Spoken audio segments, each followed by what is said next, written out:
Warren, how would you define true success? Well, I've said many times that if you get to be 65 or 70 and later, and the people that you want to have love you actually do love you, you're a success. I've never seen anybody that reaches that age. I mean, I'm not talking about somebody that's in extreme poverty or pain or something, but I've never seen anybody that, if they have a lot of people that love them, that is other than happy. And I've seen some very, very wealthy people that they give testimonial dinners to and name schools after and everything. And nobody loves them, you know. Their own kids would say, he's in the attic, you know. They never came. What are, say, 3 pieces of advice you would give to people who are looking to succeed in business? Well, by far the best investment you can make is in yourself. I mean, for example, communication skills. I tell the students that come that they're going to graduate schools and business, and they're learning all these complicated formulas and all that.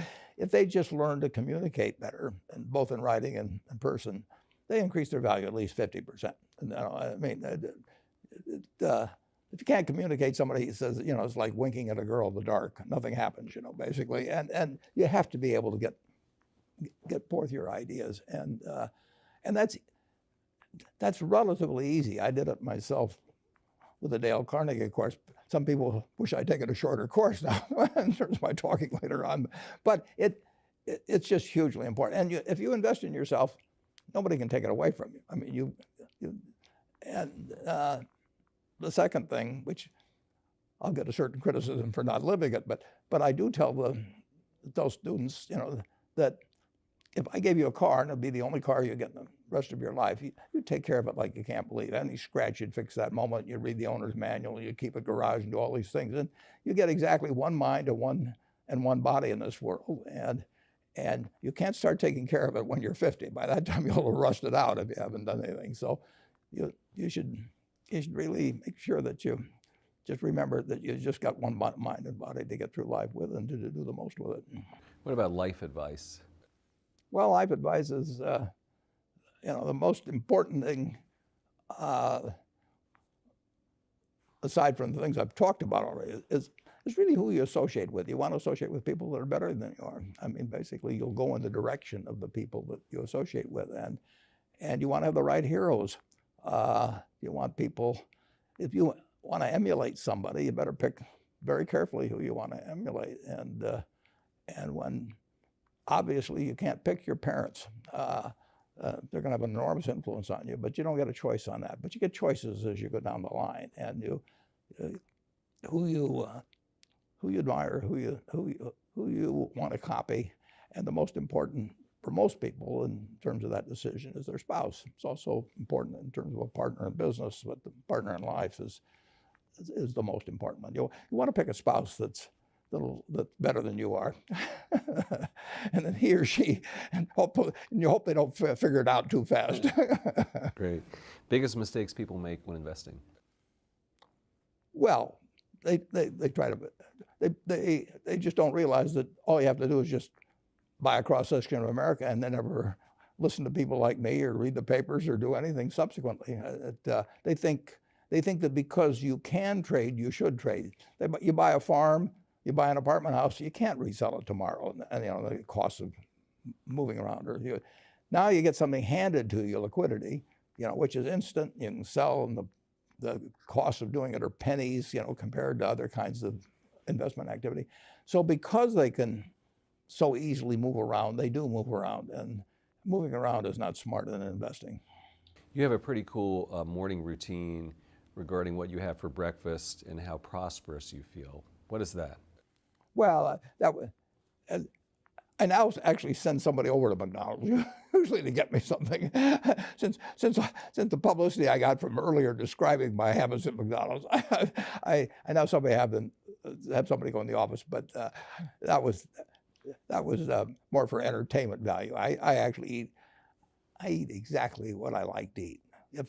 If I liked it on my 6th birthday, at my 6th birthday party when we had hot dogs and hamburgers and Coke and ice cream with chocolate, I still like it. And I don't care about anything subsequently. I discovered it all by the time I was 6.